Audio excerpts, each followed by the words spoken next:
Welcome back to OU Nightly, and we continue to track Hurricane Ian now hitting the Carolina coast. It made landfall earlier today as a Category 1 hurricane near Myrtle Beach, South Carolina, after re-strengthening after it came off the Florida peninsula. In this area of the country right now, getting hammered with some downpours. You can see almost 8 inches down in Charleston, 6 inches in Myrtle Beach, and going to the next 12 hours, these areas are still going to get a ton of rain.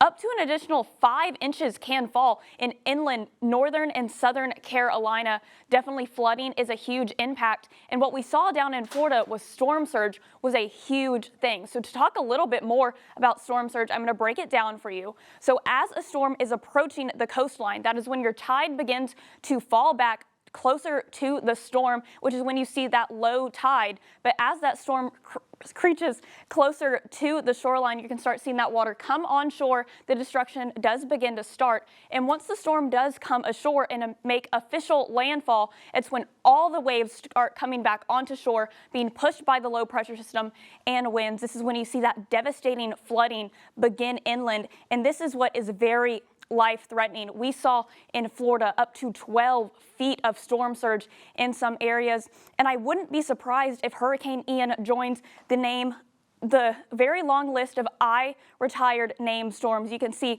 we have 12 names overall that have been retired dating back to when we started naming storms, and even 5 in the last 10 years.